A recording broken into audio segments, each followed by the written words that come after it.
Boa noite, meus amados do Facebook e também do YouTube, né? Porque nós estamos juntos e misturados. Estamos via Facebook ao vivo e estamos via YouTube pelo vídeo. Então sejam todos bem-vindos a esta sala que eu chamo espiritual. Eu daqui, você daí. Mas espiritualmente nós estamos juntos. Amém, meus amados. A Igreja de Cristo, ela é espiritual. A congregação, a verdadeira congregação da vida em Cristo, ela não é física, é com Ele, não é com pessoas. E não estou dizendo que seja errado você se reunir com pessoas. Mas a verdadeira congregação da Igreja de Cristo é com Ele, porque é Ele o nosso pastor, é Ele o nosso sacerdote, é Ele, é tudo Ele, amém?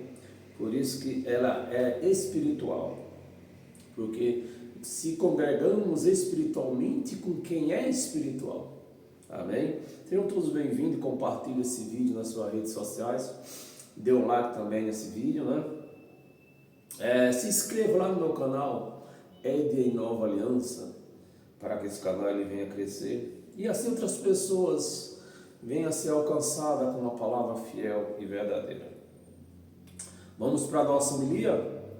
Bem, o tema da nossa homilia é a vida religiosa sem avanço espiritual.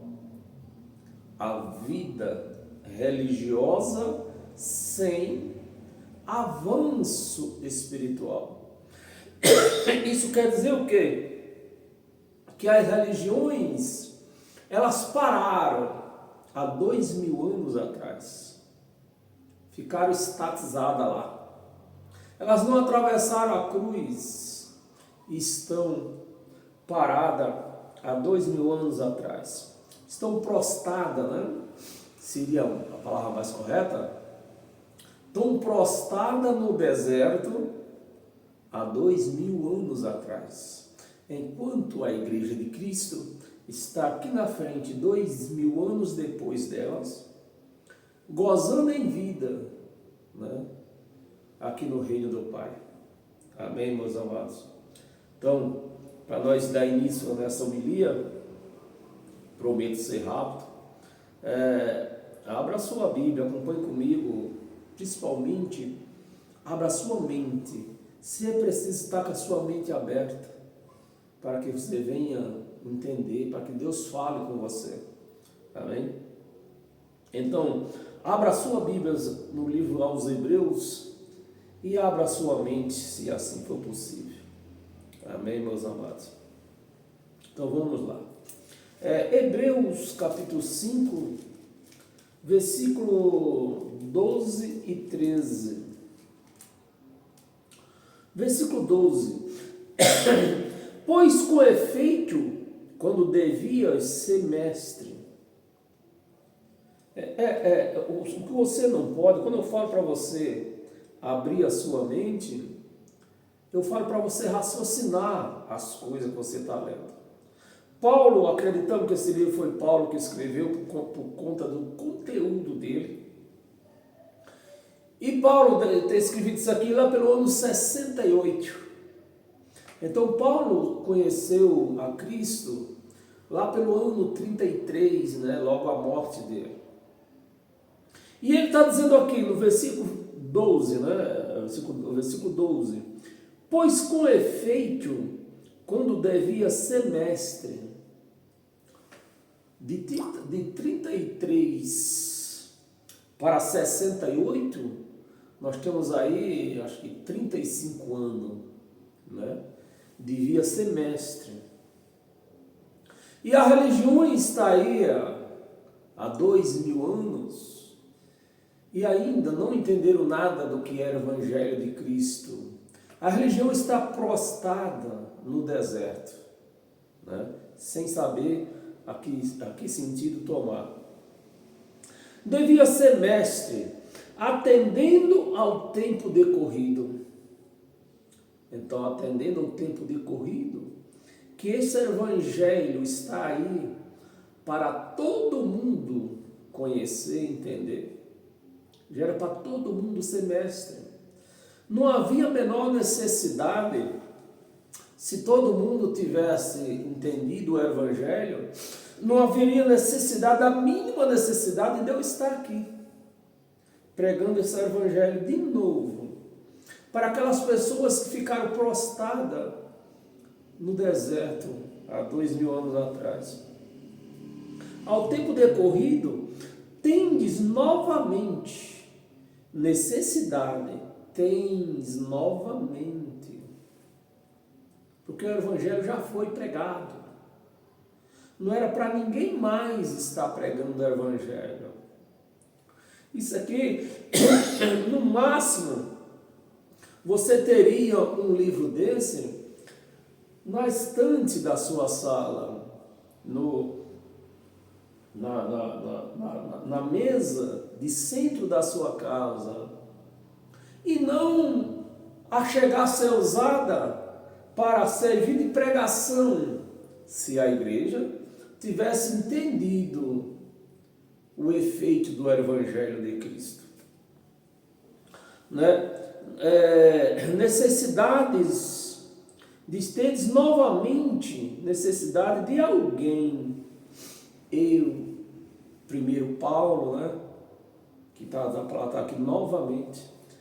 E agora eu e outras pessoas por aí, poucas pessoas que pregam esse evangelho, alguém que vos ensine de novo, mais de novo. Quantos mil anos vamos ficar pregando este evangelho de novo,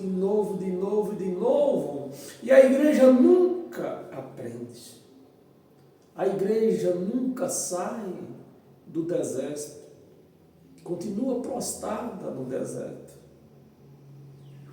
Ensina de novo quais são os princípios elementares, os oráculos de Deus. A igreja não conhece o que é Deus, o que é agradar a Deus. A igreja tenta agradar a Deus com um copo de quisuco. Hoje é dia 1º de junho, Então hoje, já muitos se reuniram com um copo de quisuco e um pedaço de pão, dizendo, vamos fazer isso em memória de Jesus. Só se faz memória de alguém que morreu, mas ele está vivo em nós. Amém, meus amados? Então, quanto tempo temos que ainda pregar, para a igreja chegar a esse entendimento? Os princípios elementares de Deus. Princípios elementares de Deus. Não é o que um homem pensa que tem que ser. Assim vos tornaste como necessitados de leite. Quem é que toma leite, meus amados? Uma criança. A criança não sabe de nada. Uma criança que não tem entendimento do que faz, do que fala. Então essa criança, ela necessita de leite para o seu crescimento. A criança não pode comer uma feijoada, um sarapatel, uma buchada, porque ela é uma criança ainda. Então tem que dar o que para ela? Leite para essa criança. É assim que se encontra a igreja chamada de Cristo, uma igreja de leite. Perdão, que a minha gripe ainda não passou. Uma igreja ainda necessitada de leite, de ensinos, dos princípios de Deus, daquilo que aconteceu há 2000 anos atrás. A igreja ainda precisa daqueles princípios elementares. A igreja não cresceu, a igreja não andou, a igreja parou. Amém? Necessidades de leite e não de alimento sólido, né? Não de alimento sólido. 13. Ora, todo aquele que se alimenta de leite é inexperiente. Então a igreja está uma igreja aí inexperiente, necessitando de novo que se pregue os princípios elementares de Deus, que se torne a pregar de novo o Evangelho de Cristo, porque a igreja nunca soube o que era o Evangelho de Cristo, porque os seus mestres não pregam o Evangelho de Cristo para a igreja, porque isso não interessa para os pastores. Os pastores precisam granjear, negociar com a igreja, e pregando o Evangelho de Cristo não tem negócio. É liberdade, é revelação, é liberdade. Inexperiente para a palavra, na palavra. Inexperiente na palavra. Pessoas que nasceu em berço evangélico e até hoje viveu, cresceu 40, 50 anos, ainda precisando desses princípios elementares de Deus, porque ela nunca entendeu o que era Evangelho de Cristo. Da palavra da justiça, porque é criança. Criança precisa de alguma justiça? Por quê? Para que criança vai precisar de justiça? Se ela não sabe o que faz, não sabe o que fala. Qual é a justiça que vai ser pregada para uma criança? Nenhum. Mas a igreja está aí, a igreja não é uma criança.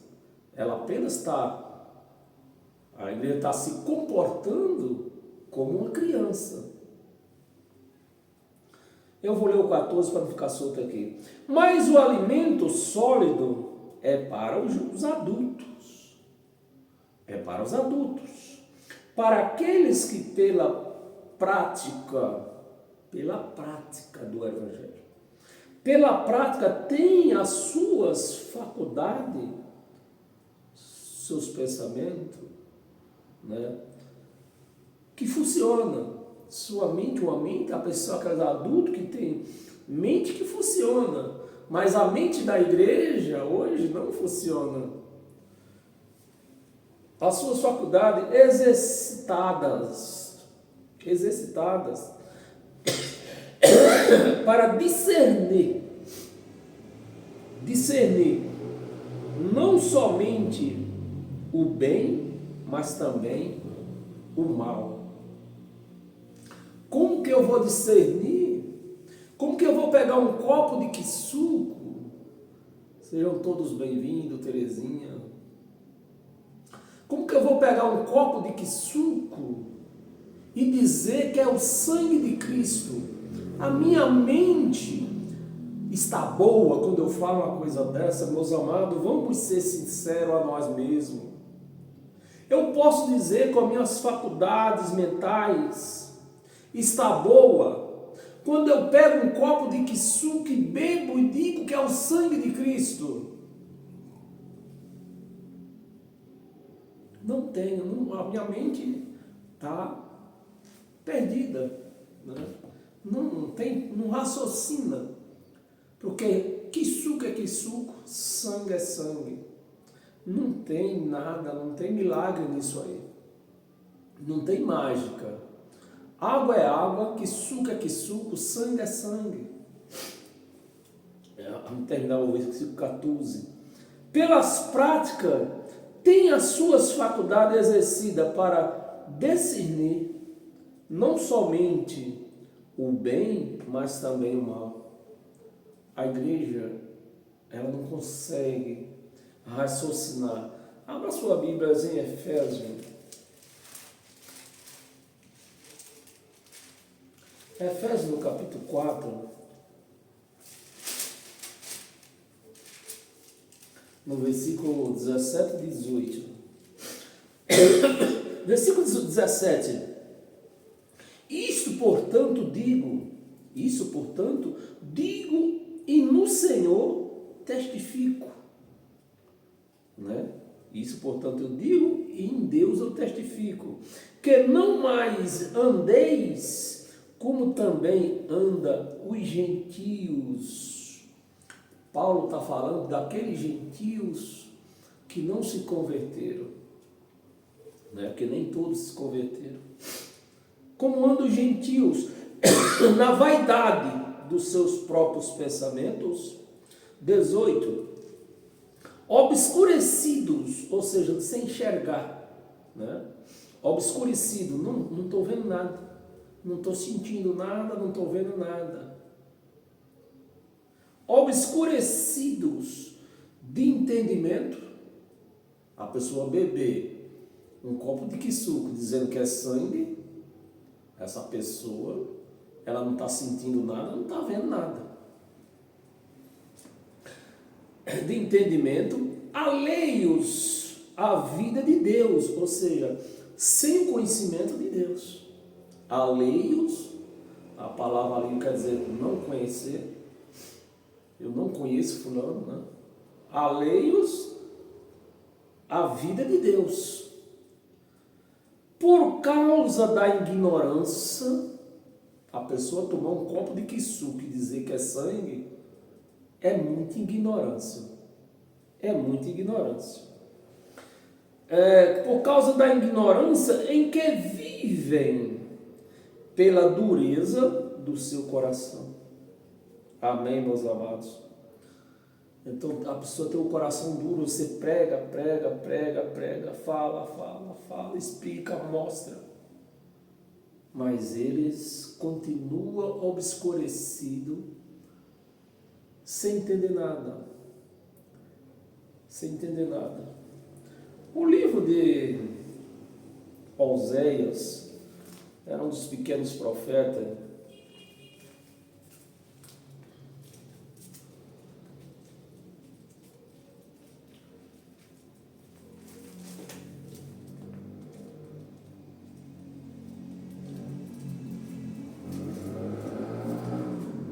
Oséias, no versículo 6, 6, capítulo 6, versículo 6. Pois misericórdia quero. Deus falando pela boca do profeta Oséias, né? Dizendo, olha, vocês param com esse sacrifício que vocês fazem aí, que Moisés mandou você fazer, porque Deus nunca mandou ninguém sacrificar nada. Isso foi ideia de Moisés. E Deus, através do profeta Oséias, está dizendo, ó, vocês param com esses negócios de sacrifício, oferta, de rolinha, de pombo, de cabrito, de bezerro. Vocês precisam parar com isso. O que eu quero é misericórdia. Pois misericórdia eu quero, e não sacrifício. Mas se prega dentro dessas igrejas aí, principalmente as igrejas neopentecostais, não, você tem que fazer sacrifício. Quanto mais sacrifício, melhor. Melhor para quem? Melhor para eles. Porque o sacrifício vai parar onde? Nos cofres deles. Enquanto a pessoa que sacrifica, a sua vida continua na miséria. Misericórdia quer e não sacrifício. E o conhecimento de Deus. E o meu conhecimento, é isso que Deus falou pela boca do profeta. Eu quero a misericórdia e conhecimento. Vocês precisam me conhecer. Vocês não me conhecem. E é o que exatamente acontece nessas chamadas igrejas, tomando que suco, dizendo que é sangue, não conhece Deus, não sabe o que é sangue. Chamando Jesus de Nazaré de Deus, que Jesus de Nazaré nunca foi Deus, foi o Filho. Filho é filho, Deus é Deus. Tinha poder? Tinha, porque Deus entregou todo o poder na mão dele. Mas isso teve um tempo de vencimento lá em 1 Coríntios, no capítulo 15, no versículo 24 ao 28, mostra isso. que o poder de Jesus foi devolvido ao Pai. Então ele não tem mais poder. E como que eu vou chegar, tudo que eu vou fazer em nome de Jesus, em nome de Jesus, se o homem não tem mais poder, ele devolveu o poder para o Pai. Então tem que clamar a quem? Agradecer a quem? Ao Pai. E não a Jesus. Então isso você começa a enxergar que essas igrejas, todas elas por aí, elas não têm o conhecimento de Deus. Não têm o conhecimento de Deus. Mais do que holocausto. Era só o versículo 6 que nós ia ler. Então o que Deus quer é que conheça Ele. Uma vez que você conhecendo Ele, você vai entender qual é as vontades de Deus. A vontade de Deus não é que você vá para um local tomar suco e comer pão, como muitas igrejas no dia de hoje já fizeram, porque hoje é o primeiro domingo de junho, né? Então, Deus não quer isso. Deus não quer que você sacrifique, tire o seu míseros moeda da sua carteira e dê para Ele. Ainda dizendo que Abraão sacrificou. Aonde que Abraão sacrificou? Abraão não sacrificou ninguém.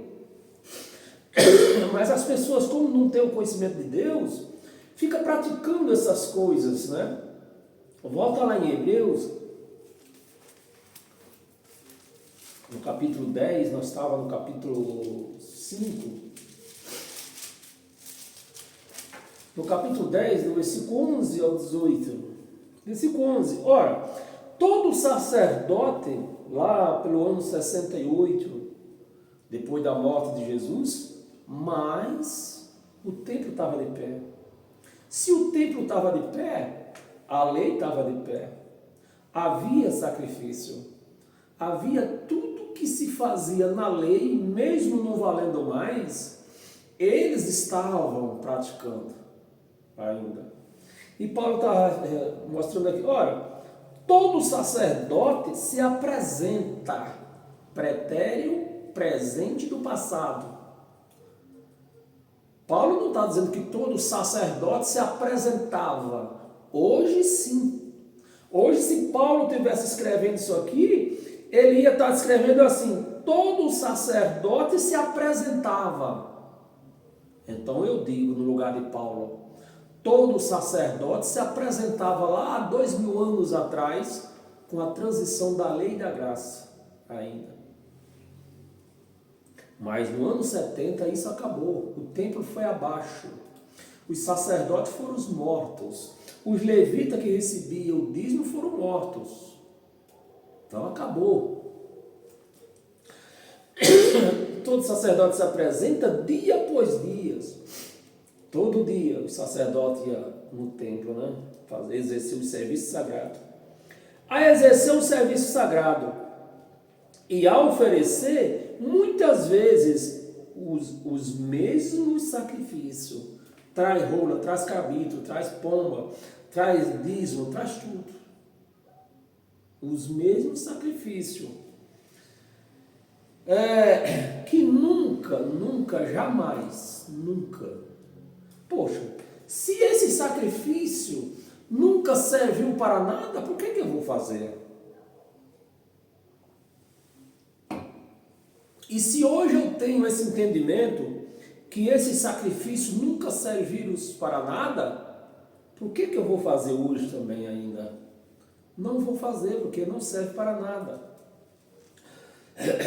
Exercer os serviços sagrados e oferecer muitas vezes os mesmos sacrifícios que nunca, jamais podem remover pecado. Então, se a questão é o pecado que se prega nas igrejas, se pregava naquela época e se prega nas igrejas hoje, que é o pecado que afasta você de Deus, separa o ser humano de Deus, e com esse sacrifício não adianta nada. Então, com sacrifício ou sem sacrifício, ou eu estou com Deus ou eu não estou com Deus. Com sacrifício ou sem sacrifício. Se o sacrifício não me ajuda a eu ficar com Deus, então eu vou economizar esse sacrifício. Eles não vão me ajudar em nada. Mas, infelizmente, a igreja, que era para ter esse conhecimento, não tem. Versículo 12. Jesus, porém, tendo oferecido para sempre, você vê que é um oferecimento, um sacrifício, que até hoje nos alcança, porque foi para sempre. Na lei se fazia sacrifício todo dia, todo mês, todo ano, porque não valia de nada. Mas o sacrifício de Jesus foi de uma vez para sempre. Ou seja, o sacrifício foi transcendental. Nos alcança até hoje. É oferecido para sempre um único sacrifício pelos pecados. Então, se hoje eu prego para a igreja que a igreja é pecadora, a igreja tem pecado, Jesus vai ter que morrer de novo. Porque ele foi o único que pagou pelos pecados. Ele foi o único que tinha o poder de perdoar pecado e eliminar pecado. Ele vai ter que morrer de novo.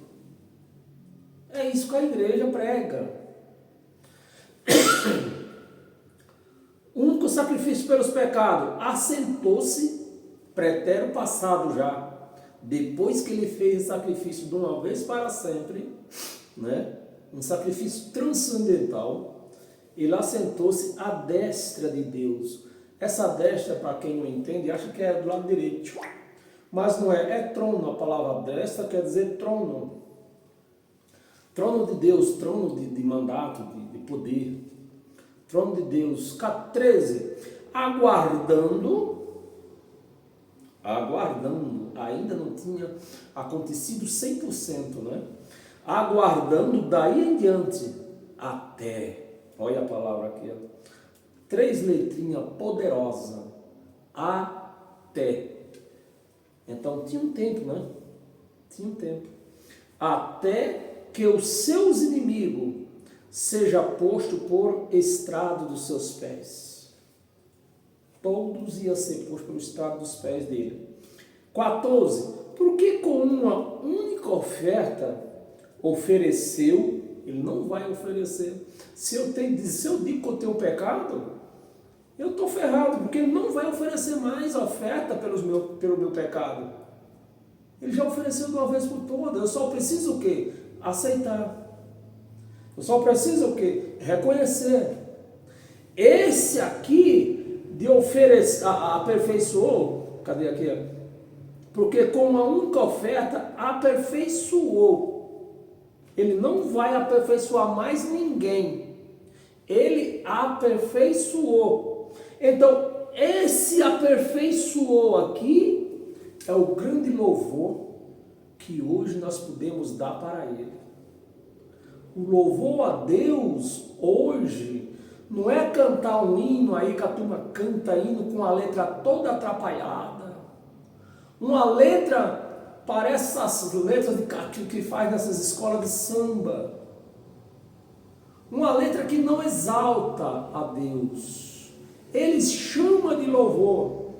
Por que eles fazem questão de cantar louvores para Deus? Porque eles não conhecem isso aqui, ó.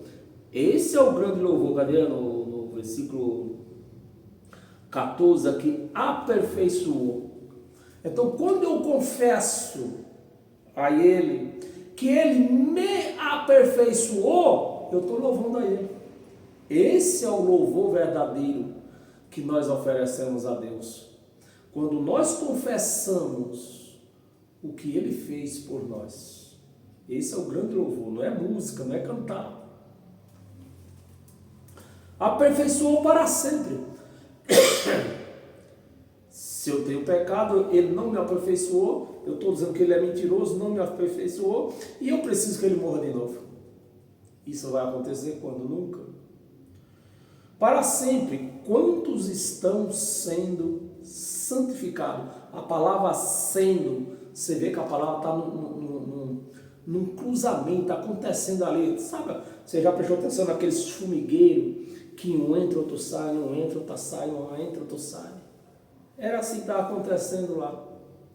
Com a transição da lei e da graça. uns vindo, uns saindo da lei, entrando para a graça, e outros nem conheciam a graça, entrando para a lei. É o que nós vimos hoje, essas igrejas por aí sem conhecer nada de Deus, fica procurando igreja em cada esquina por aí que se vê. É só abrir uma porta nova, eles vão lá saber como que fazem lá para se conhecer Deus. Deus dentro dela. Deus dentro dela. Esse é um outro grande louvor. Você oferece a Deus quando você reconhece que Ele mora em você. É um grande louvor. Mas as igrejas, como não sabem disso, ficam cantando letras toda torta, toda errada. Letras que nem eu aceitaria. Se fizesse uma música do jeito que os crentes cantam por aí, dizendo que é um louvor, a letra que eles fazem, se fosse para mim, eu rejeitaria. Você imagina o Deus dos céus e da terra se aceitaria uma música dessa? Então, se você não louva Ele confessando isso que Ele fez na sua vida, jamais Ele vai aceitar o teu louvor de cântico com letra errada. Aperfeiçoou para sempre, sendo santificados. 15, mulher está 18, 15. E disto nos dá testemunho quem? Nos dá testemunho também o Espírito Santo. Quando você confessa que Deus ele te consagrou, te purificou, te santificou, aí o Espírito Santo bate o carimbo. Verdade. Aí você louva a Deus. Você exalta a Deus. O Espírito Santo, porquanto, após ter dito, 16, esta é a aliança, né? O Espírito Santo disse, esta é a aliança que farei. Ele não tinha feito ainda. Então, qual era a aliança que se tinha feito até aqui? A lei de Moisés, o pacto de Moisés. Mas ele está dizendo aqui, vai fazer outra aliança. A aliança que farei com eles depois daqueles dias, os dias que nós entendemos, né? Os dias da grande tribulação que findou no ano 70 com a volta dele.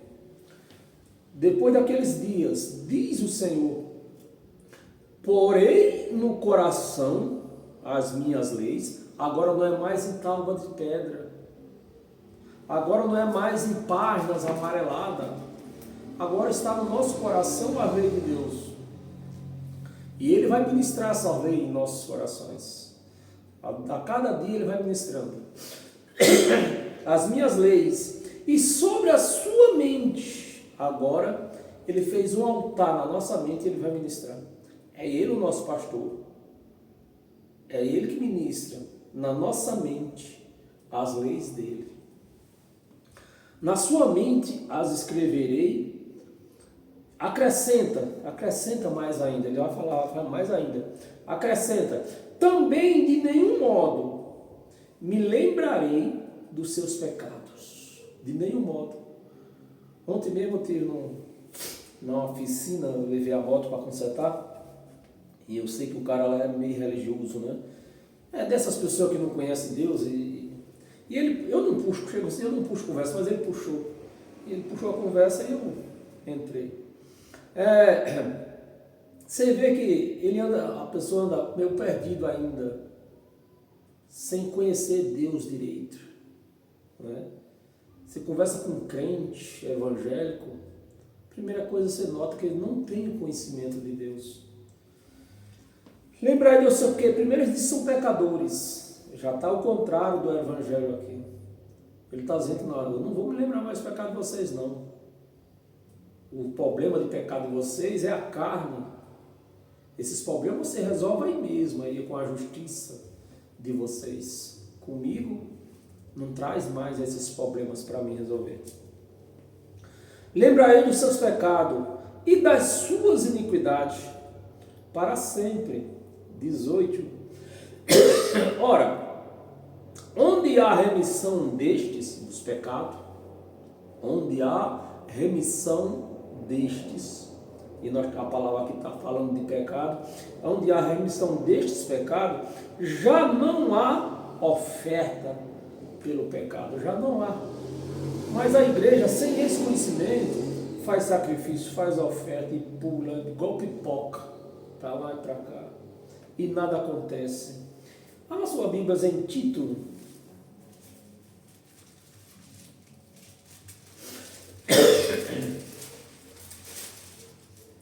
Tito, no capítulo 3, versículo 5 ao 7. Versículo 5. Não por obras de justiça, não por obra de justiça. Se eu faço um jejum, eu estou praticando o quê? Justiça. E as pessoas fazem um jejum, isso se chama justiça própria, faz o jejum e ainda diz: Deus, eu estou fazendo um jejum para me trocar meu carro, comprar um apartamento, para tirar meu filho da droga. E nunca acontece, porque não foi isso que ele prometeu. Não foi isso. Não por obras de justiça, né, praticadas por nós. Obra de justiça, jejum, dízimo. Você dá o dízimo, você está praticando a obra de justiça, né? E assim vai. várias obras de justiça.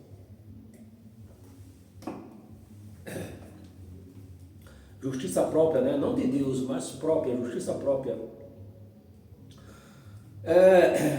Estava no versículo 5 ainda. Praticada por nós, mas segundo a sua misericórdia. É segundo ele, segundo a sua misericórdia. Segundo a sua misericórdia. Por sua misericórdia, ele nos salvou. Você vê, está tudo no pretérito passado.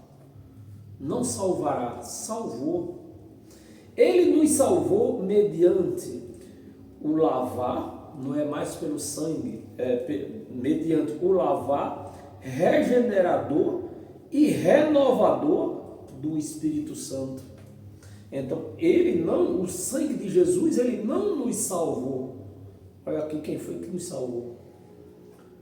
A sabedoria que o Espírito Santo ele fez isso por nós. Agora, quando eu não tenho esse entendimento, eu digo que o sangue de Jesus me salvou. O sangue de Jesus me lavou. Não, quem me lavou aqui foi, ele nos salvou mediante o lavar regenerador e renovador do Espírito Santo. Então, isso é que nos salva, nos educa, nos mostra quem é Deus. Amém, meus amados? Romanos, temos umas 3 passagens. Romanos, capítulo 2.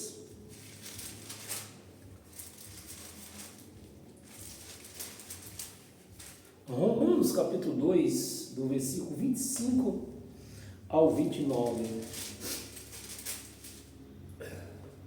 Versículo 25.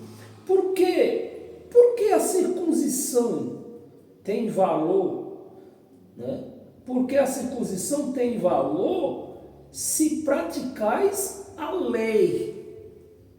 A circuncisão, né, era um costume judaico de que Moisés impôs sobre o povo judeu.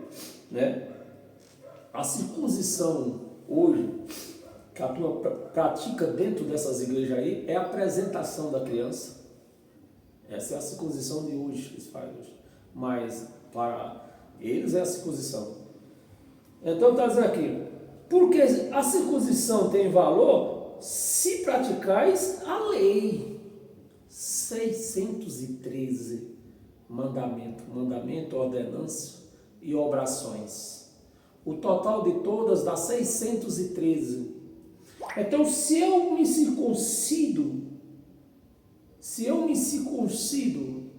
e não pratico a lei do liverato, que é se casar com a mulher, com a viúva do seu irmão, a minha circuncisão aqui já não valeu nada.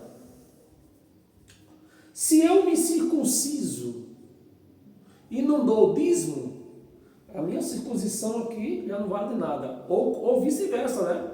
Se eu dou o dízimo e não me circunciso, não valeu de nada. Por isso que Paulo está dizendo aqui, ó, se vocês cumprissem toda a lei, você estava bem na fita. Vocês eram justificados pelas obras de vocês. Mas vocês não conseguem cumprir a lei. Então como é que vocês vão ser justificados sem cumprir toda a lei? Vocês não vão ser justificados. Praticais a lei. Se eis, porém, transgressor da lei, ó, quem era que transgredia a lei? O povo judeu. Os gentios não tinham e nem têm lei. Então, quem é que transgride? Os crentes transgridem por quê? Eles adotaram a lei de Moisés. Adotaram a lei de Moisés que eles não podem cumprir. Dão dízimo, se batiza nas águas, faz a Páscoa, que é a Santa Ceia, mas não se concida, não pratica a lei do liverato e vários outros mandamentos que tem nesse meio. Aí valeu de quê? Não valeu de nada. Então, se os crentes tivessem esse conhecimento de Deus, eles faziam o que eles fazem? Não faziam. Não faziam. Transgressor da lei, a tua circuncisão já se tornou incircuncisão. Já se tornou incircuncisão. 26. Se, pois, a circuncisão observa os preceitos da lei, que era 613, então, é o que Paulo está dizendo, você se concida e observa os princípios da lei, os elementos principais da lei, que são 613, você estava bonito na fita. Mas vocês circuncidam, mas erram nos outros. Então não vale nada. Os preceitos da lei, não será ela, porventura, considerada como circuncisão? 27. E se aquele que é circunciso por natureza, no nosso caso, chegou a nós somos circuncidados por natureza, já nascemos circuncidados,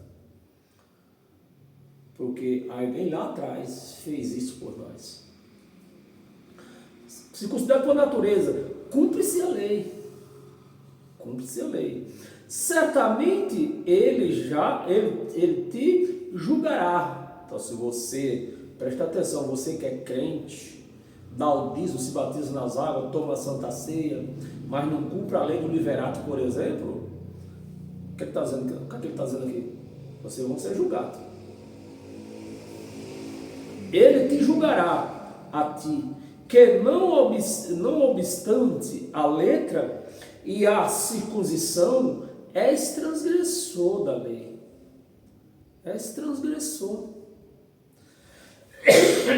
Tem um outro versículo que diz que lei, só isso já bastava para mim não praticar a lei de Moisés. Uma lei é feita para quem?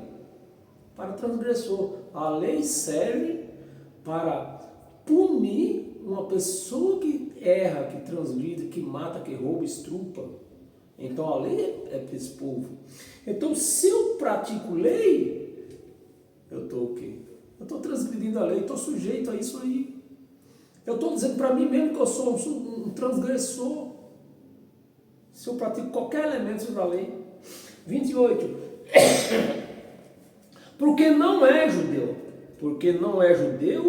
quem o é apenas exteriormente.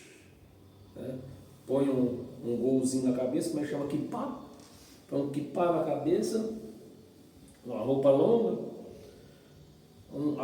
Tem uns que usam até uma estola, né? Castiçal, mesa da propiciação dos pães, e vai indo, bandeira. Você vê, meus amados, dá até vergonha.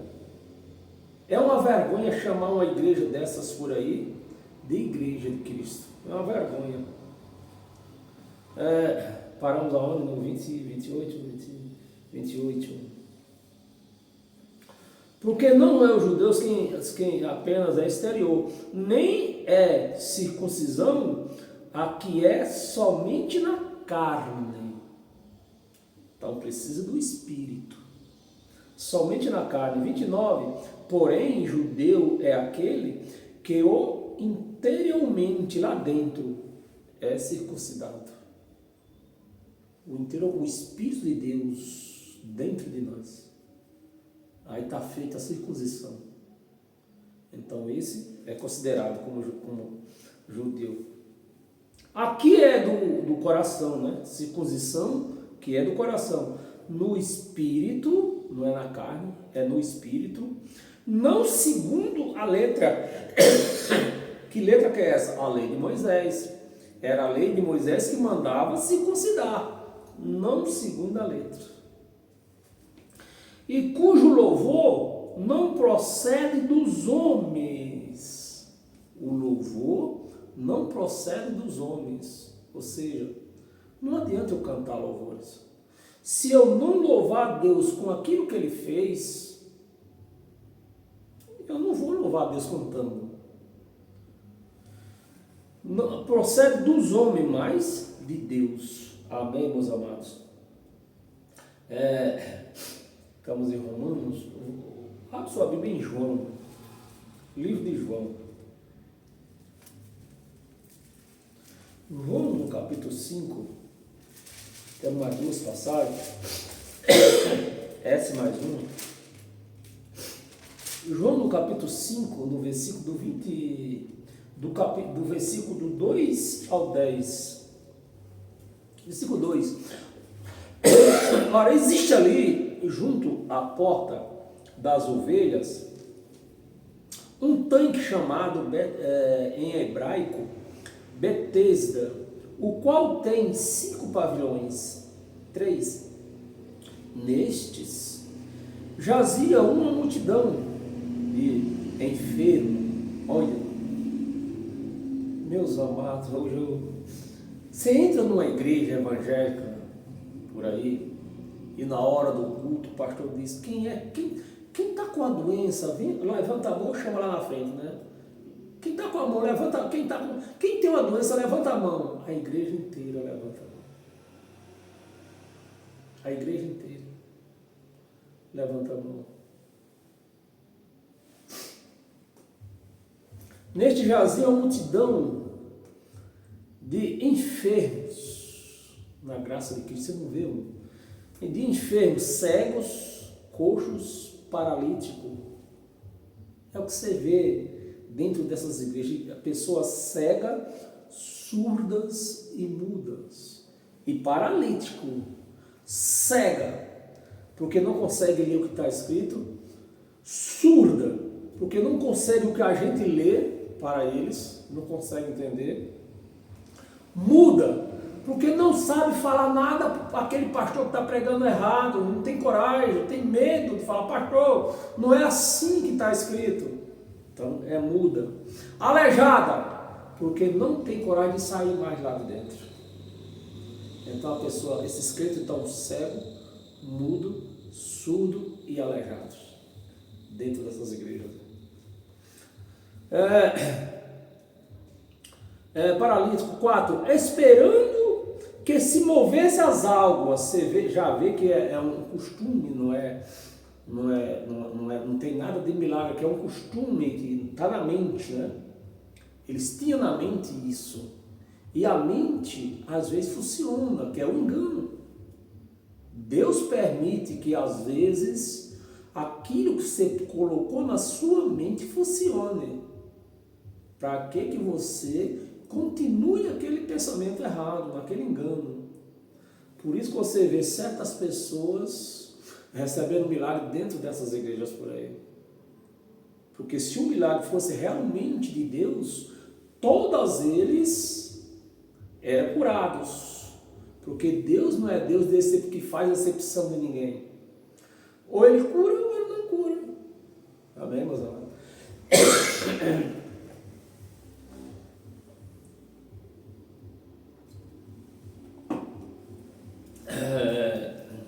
Cegos, surdos e paralíticos, esperando se movesse as águas. Portanto,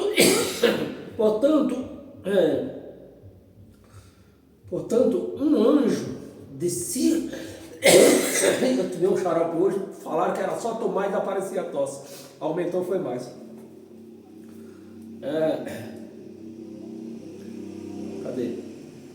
Descia as águas, esperando que movesse as águas. Portanto, um anjo descia, isso no pensamento deles, descia em certo tempo, agitando,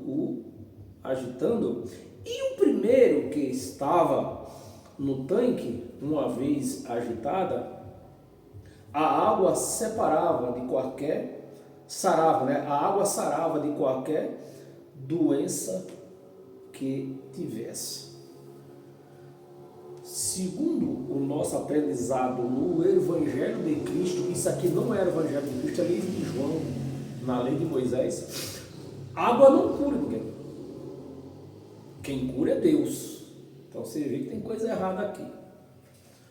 5. Estava ali um homem enfermo, havia 38 anos ali. Você vê gente dentro dessas igrejas aí há 40 anos esperando uma cura, esperando que seu filho seja liberto das drogas. E nunca acontece. Por quê? Não é esse não é essa a meta, como é que chama? Não é assim que se opera, não é assim que opera, não é assim que as coisas acontecem. 38 anos, Jesus vendo deitado, sabendo que estava assim há muito tempo, Jesus, com poder de cura. Não, meus amados, nós temos que raciocinar. Se você não raciocinar, não adianta pregar o evangelho para você. Jesus, com poder de cura, sabia que esse homem há muito tempo estava daquele jeito. E por que ele não fez antes?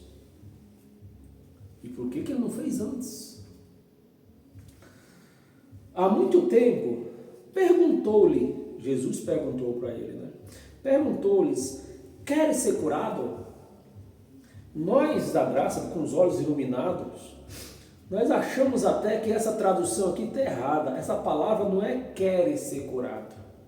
Poxa, o homem, Jesus sabia que ele vivia daquele jeito.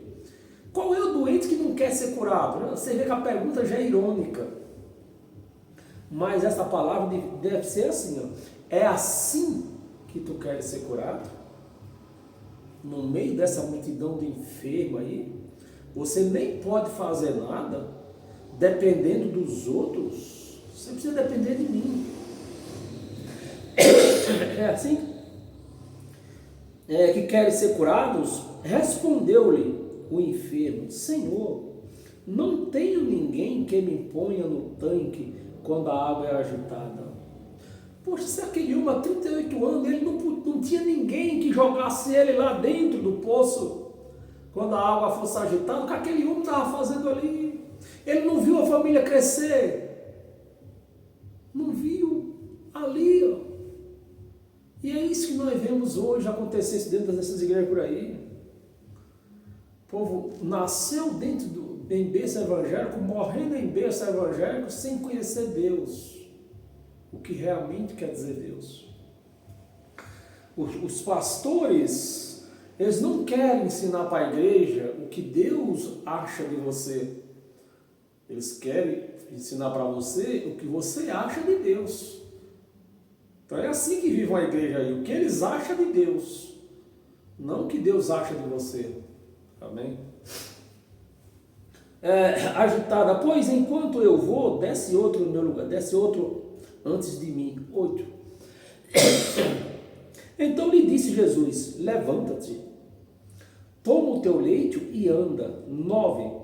Imediatamente o homem se viu curado. Imediatamente. Eu acho que aquela doença daquele homem estava só na mente dele. Se viu curado. E tomando leite, pôs-se a andar. Jogou o leite nas costas, começou a andar. Aquele dia era um sábado, olha. Aquele dia era um sábado. Por isso disseram, os judeus disseram para ele. Hoje tu foi curado, né? Enquanto tu pensa que tu vai levando essa cama aí, ó. Hoje é sábado. Você não pode não levar essa cama, não. Você vai ter que esperar aí mais um pouco. Você vê a loucura. E infelizmente nós vemos isso até os dias de hoje. Ele ia, era um dia de sábado, 10. Por isso disseram os judeus ao que foram curados, hoje é sábado. Tu vai ter que esperar aí. Você não pode levar esse leite. Hoje é sábado e não te é lícito carregar o leite.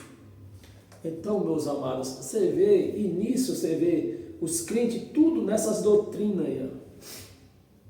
Doutrina não de Cristo, não de Deus. Doutrinas de homens. E para encerrar, abra sua Bíblia em Efésios, no capítulo 5, versículo 14, para encerrar hoje com todas as sortes de bênção. Efésios capítulo 5, versículo 14. Pelo que diz, desperta, ó tu que dorme. E é o que eu digo nessa noite, encerro essa pregação dizendo, desperta, igreja, você que dorme.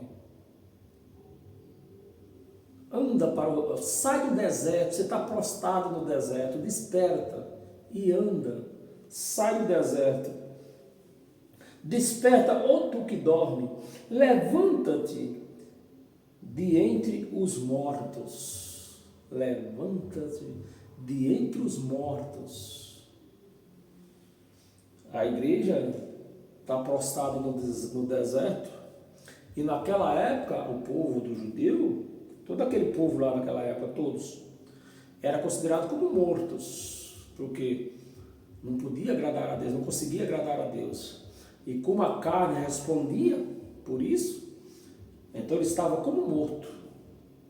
Como morto. Né? Tanto é que quando morria, o espírito ia para a cova também. O espírito ficava preso na cova. Então, as igrejas hoje, até hoje, estão dormindo, né? Estão mortos, no meio dos mortos. Tanto é que quando morre um deles hoje, o que é que eles dizem? Ela está dormindo. Não morreu não, está dormindo. Que dormindo? Morreu mesmo. Desperta, ó tu que dormes, levanta-te de entre os mortos, e Cristo te iluminará. Então, meus amados, a igreja de Cristo precisa se acordar e ser iluminada com o Evangelho de Cristo. O Evangelho de luz. O Evangelho de Moisés era o Evangelho de treva, de morte, de escuridão, de condenação. É esse o Evangelho que as igrejas abraçam aí e faz questão de praticar a lei de Moisés. Esquece, eles ignoram o Evangelho de Cristo. O Evangelho que traria luz para eles, eles ignoram. Por isso que vive aí, ó, muitos na escuridão, sofrendo com doença desconhecida, filhos nas drogas, e assim vai. Amém? Porque eles vivem num evangelho de escuridão, de treva, de morte. Amém? Sejam todos abençoados pela graça de Cristo, não somente hoje, mas todos os dias da sua vida. Amém? E quarta-feira nós estamos aqui de volta de novo. Bem, eu falei sobre o cavalo vermelho, que no caso seria o quinto selo, né? O quarto selo, passando o cavalo branco, o cavalo vermelho, o cavalo preto, o cavalo amarelo. Quarta-feira nós vamos falar sobre as almas debaixo do altar. É uma pregação, vou logo adiantando que é uma pregação muito difícil, né? Para quem não tem um entendimento, não tem olhos iluminados, mente iluminada, muito difícil. Mas nós vamos tentar desenrolar um pouco isso aí, né? As almas debaixo do altar. O abrimento acho que é do quinto selo. Amém? E até lá.